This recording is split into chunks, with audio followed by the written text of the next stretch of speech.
Thank you. Yes. The temperatures there are too high. Mr. Speaker. Go ahead.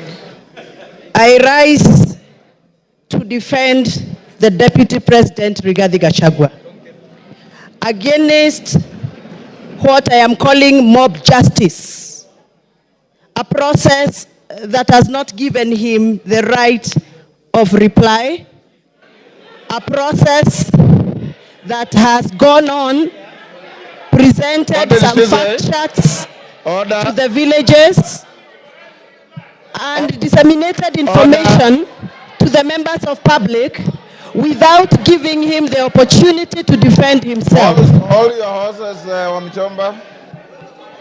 I was consulting with KJ. I didn't hear what you said. Can you repeat?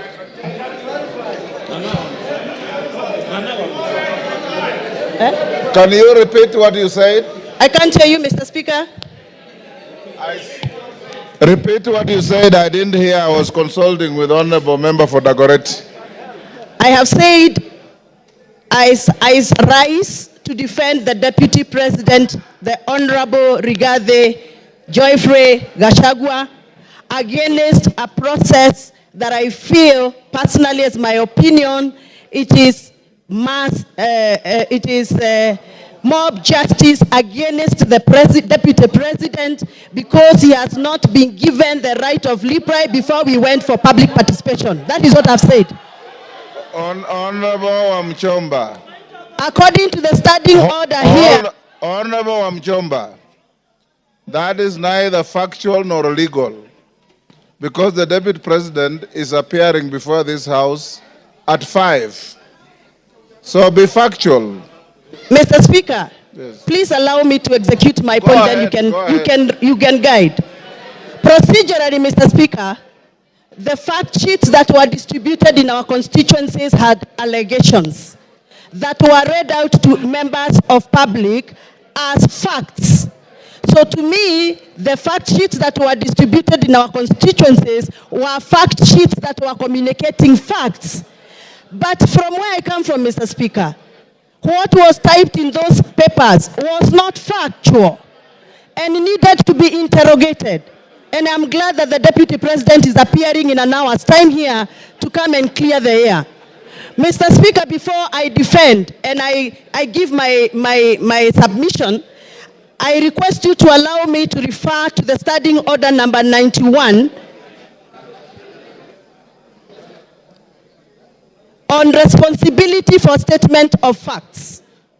A member shall be responsible for accuracy and facts for whatever allegations that comes and disseminates from this House. Mr. Speaker, this morning we were watching video clips on our television in this House. Those video clips that were played in this House were reported speeches that were reported from various media houses in this country. Mr. Speaker, according to the Kenyan Constitution and the Data Protection Act, it is our duty to clarify information before we disseminate and use it for a quasi-judicial process like we are handling today. Mr. Speaker, I would want your guidance whether those media clips that were used this morning in the floor of this House by the mover of this motion, whether those media clips were qualified to be used in this process of impeachment. Mr. Speaker, my other issue is, I will be glad that the mover of this motion clarifies that the allegation around the corruption issues on procurement matters have been taken through the right areas of Auditor General so that we can have fact to discuss this afternoon.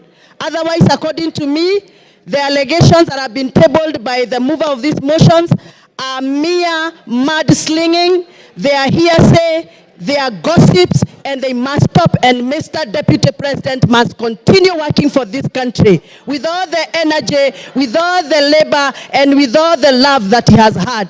And those that feel that Mr. Deputy President has been biased into Mount Kenya politics, please forgive us, but we must tell you, everybody has their home. The Deputy President comes from Mount Kenya, and every good thing starts from Jerusalem. Even Jesus had to start his good work from Jerusalem. We are the Jerusalem. We shall continue allowing the Deputy President to do the work he's been doing in Mount Kenya, even as he tries and attempts to work in other parts of this country. I have personally escorted the Deputy President in other areas outside Mount Kenya. I know Mr. Deputy President has tried. It is barely 2 years before Mr. Deputy President continues with his work. Please allow him space to work. 2 years are not sufficient. Even for the members in this house know very well, they have also not been able to do what they promised their voters during campaigns. We are all elected members here, and we know we made pledges, and 2 years are not sufficient for anybody to use that as a basis to judge anybody on the performance.